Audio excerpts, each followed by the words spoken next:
Hi everyone, welcome back to Izzy Medicine, where we try to make those complicated medical topics slightly entertaining, maybe even a little bit fun.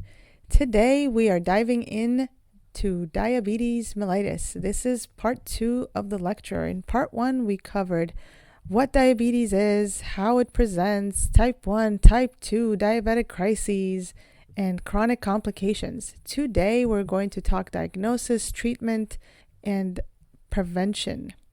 So let's get into it. Let's hope it's fun. Sit back, relax, take a cookie, take a pen, write some notes. All right. How do we actually diagnose diabetes? So sometimes diagnosis of diabetes is obvious. The patient shows up feeling constantly tired, thirsty, hungry, peeing all the time. Maybe they're even losing weight. Other times it's sneakier. You can catch it during routine blood work when the patient didn't even realize something was off. Either way, we rely on a few key labs to figure out what's going on with the glucose levels and whether it's high enough to meet criteria for diabetes. What we start with is fasting plasma glucose. So this one's really straightforward. The patient doesn't eat overnight. We draw their blood first thing in the morning. We check the glucose. If it's 126 or higher, that's diagnostic for diabetes. Ta-da! That basically means the body isn't able to regulate glucose even when the patient hasn't eaten for hours. So that's pretty simple. Next up is the hemoglobin A1C.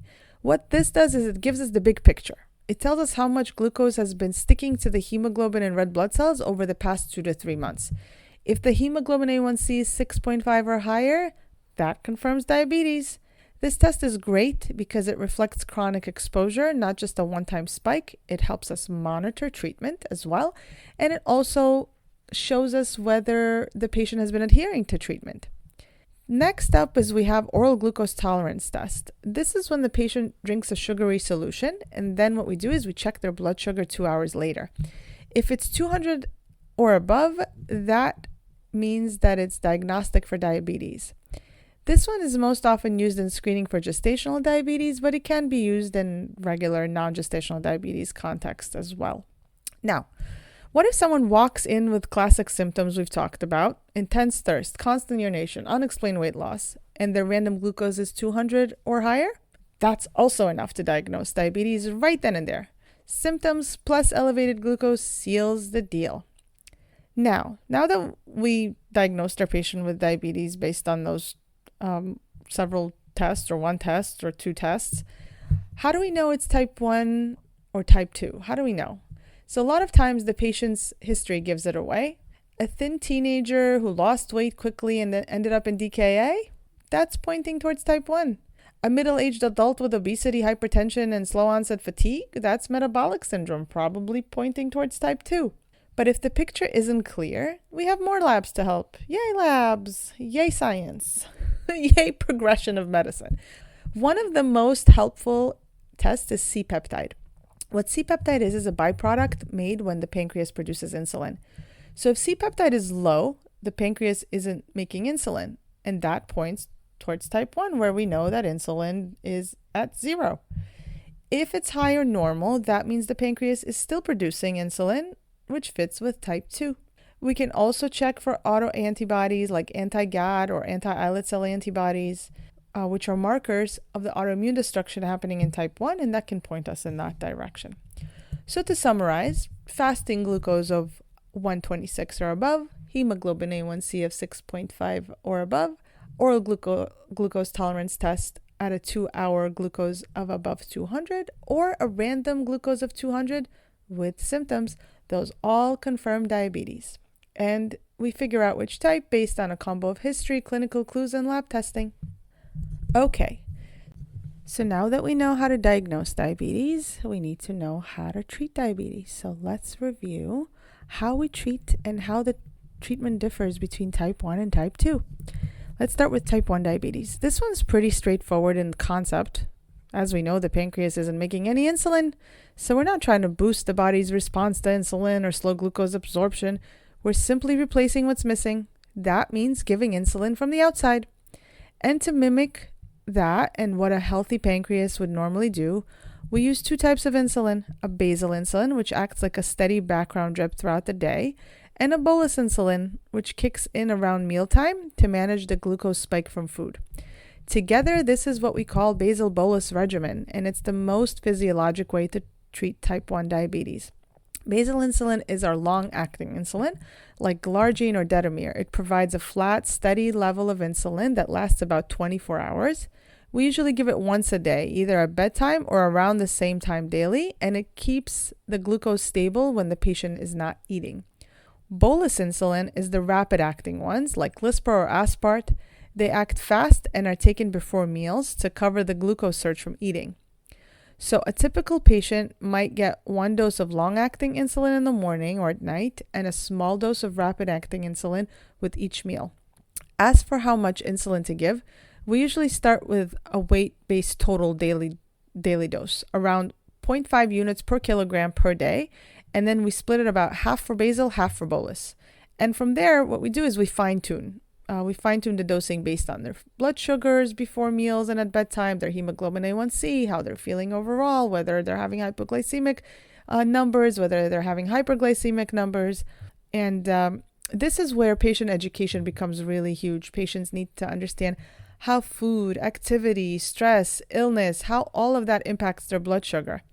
This is where we bring invaluable team members. This is where diabetes educators are an invaluable resource. Sending a patient to a diabetes educator as a referral or sending them through a hospital diabetes education program can help them with carb counting, correction dosing, and figuring out when to time their insulin with meals. Now, let's shift to the world of type 2 diabetes, which, as you might guess, it takes a different approach altogether. Because here, the pancreas is still making insulin, at least early on, but the body isn't responding to it properly, as we spoke about metabolic syndrome and adipokines and everything that prevents the insulin from responding. There's insulin resistance. So our first job is to reduce that resistance and help the body use the insulin it already has, because we have some insulin, so we should be able to utilize it. We always start with lifestyle changes. Even just 5 to 10% of weight loss can significantly improve insulin sensitivity because we're reducing those inflammatory adipokines and reducing the lost in translation message of insulin not being effective at the cellular level. And we also talk about healthy eating, regular physical activity, cutting down on processed food and carbs. And this is where another vital team member comes in, our nutritionists/dietitians. If we can refer our patient out to a nutritionist or, again, to a program within a hospital system that can help them with formulating meal plans, with discussing counting carbs, with discussing healthy food, then that's wonderful if we don't have time to educate ourselves. But we should always try to educate our patient ourselves if we have the time. But unfortunately, let's be honest, lifestyle changes aren't always effective, or they don't do the job alone, and we need to integrate lifestyle changes plus something, and then this is where medications come in. Metformin is our first line medication, is our go-to. It reduces glucose production by the liver. It also improves insulin sensitivity. It doesn't cause weight gain, which a lot of patients are happy about, or hypoglycemia, which is great because it doesn't cause a significant side effect panel. It does cause diarrhea at high doses, so we do need to pay attention to that and let our patient know about it. But it's usually pretty tolerable and self-resolving after the body gets used to it. So unless there's a contraindication like advanced kidney disease, metformin is the place to start. After about 3 months, we check the hemoglobin A1C, and if it's not at goal, which is usually under 7%, then it's time to add the second agent. This is where the game starts getting personalized. If the patient has a history of heart disease or stroke, we lean towards GLP-1 receptor agonists or SGLT2 inhibitors because they both help reduce a cardiovascular risk. If they have chronic kidney disease or heart failure, SGLT2 inhibitors are especially helpful. They protect the kidneys and reduce hospitalization. Do we want weight loss? A lot of times we do. So GLP-1s are wonderful for that purpose, and that's why it's become a big boom in the current market because it helps not just with glucose control but weight loss, which it reduces our insulin resistance, as we learned.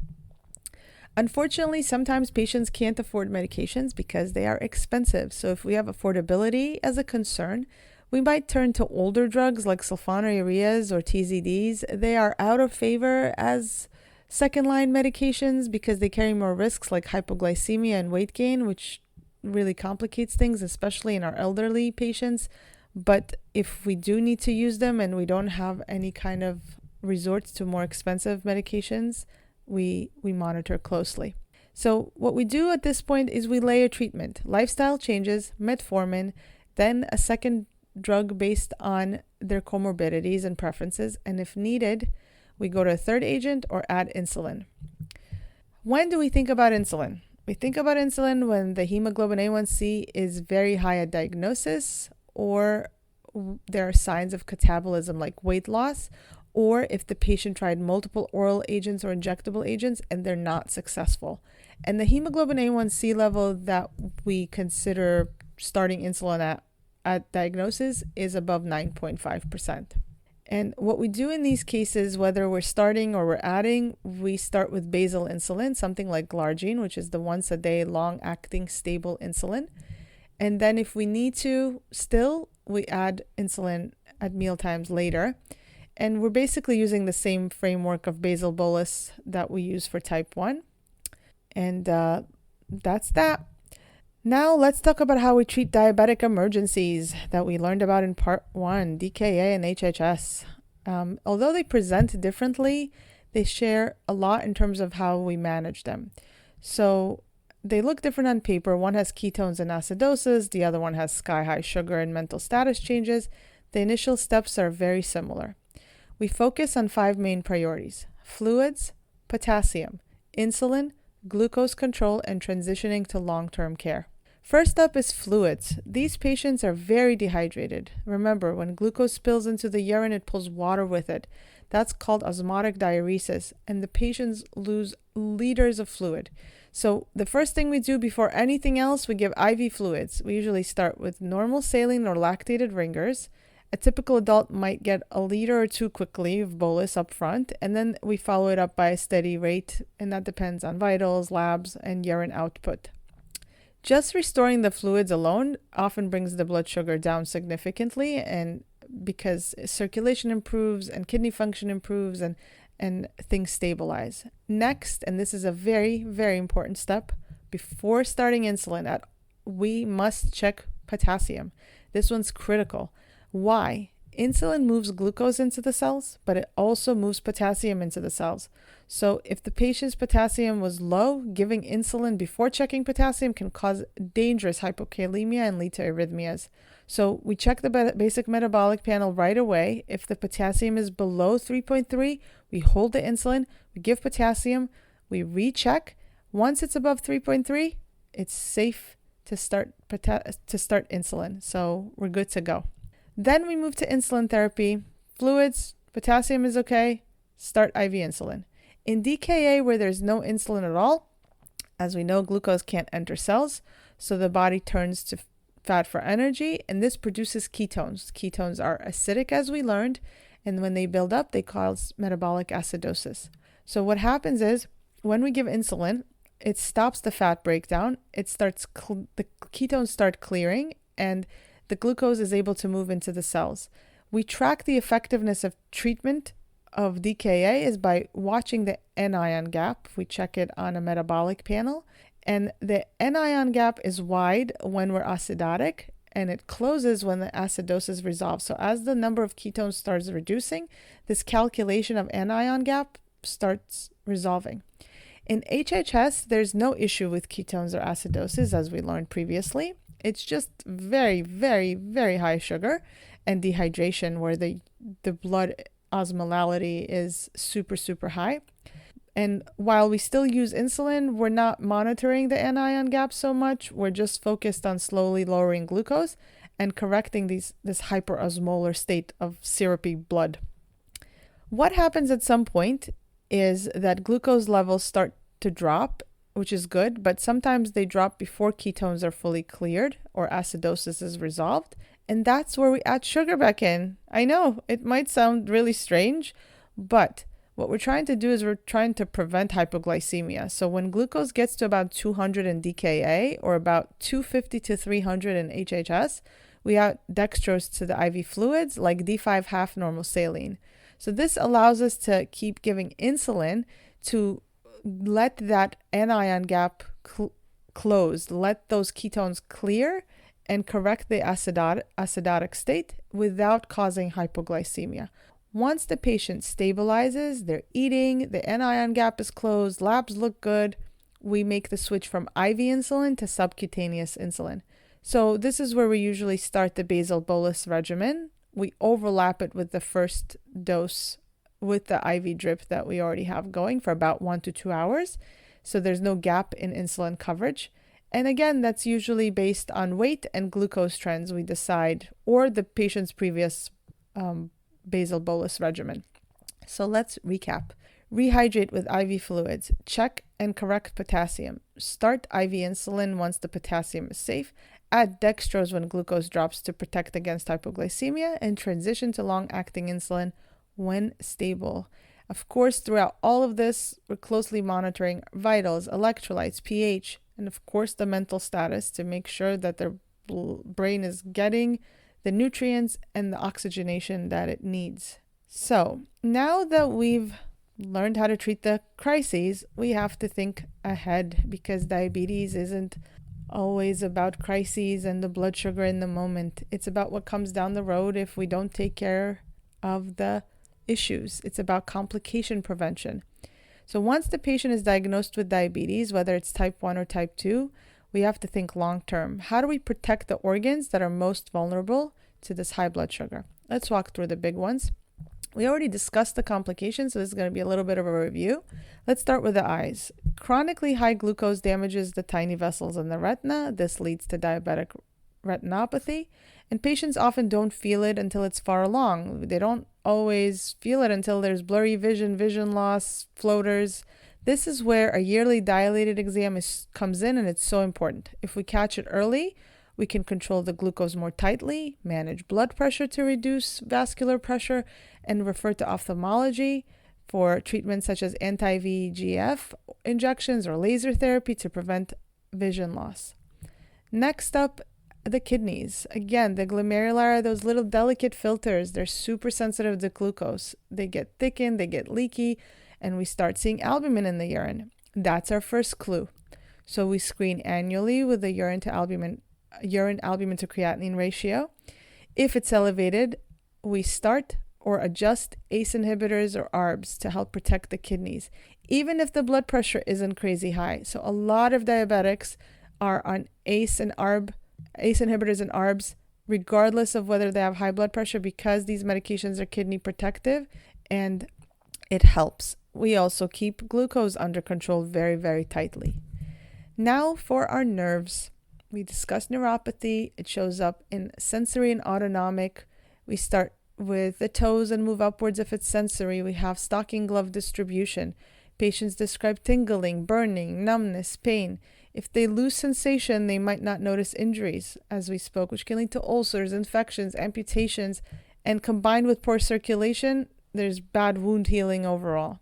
So what we do is we check for this every year with a foot exam. We look for sensation loss, we look for wounds, we look for signs of infection. We also teach our patient to check their feet every day. I reiterate to my patients at the end of the day, check your feet, make sure you don't have a cut, make sure you don't have anything stuck in there, make sure you don't have macerated skin from moisture. And that's prevention and giving the patient their power back. For autonomic neuropathy, as we discussed, it controls things that we don't consciously control, like gut motility and blood pressure. And gastroparesis can happen when the stomach emptying is slow, patients feel full quickly, they get bloated, they get nauseous. And orthostatic hypotension, that's when blood pressure drops on standing because the vessels don't constrict properly. So whether it's the eyes, kidneys, the nerves, prevention starts with tight glucose control and regular screening and acting early on when we see changes.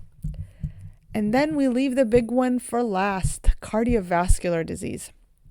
Diabetes is considered a cardiovascular risk equivalent. What does that mean? That means that just having diabetes puts you at a similar risk for heart attack as someone who already had a heart attack. So we don't play around with diabetes. We control this cardiovascular risk as tightly as we can. What we do is we screen with a lipid panel every year. We manage blood pressure aggressively, and we talk about lifestyle changes like smoking cessation and getting active.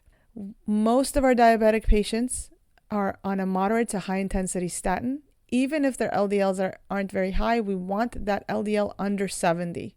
And if they already have cardiovascular disease, we often add low dose aspirin for secondary prevention. So the bottom line is we're not just chasing glucose numbers, we're protecting organs, reducing risk, we're helping patients stay well for the long haul, hopefully even reversing diabetes in our type 2 diabetics.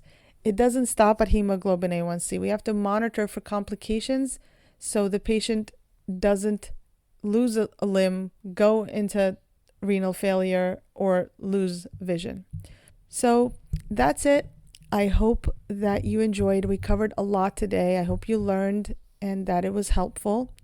And if you liked it, please subscribe, like, leave a comment. And as always, keep learning, stay curious, and I'll see you in the next one. Thanks for being here. Bye.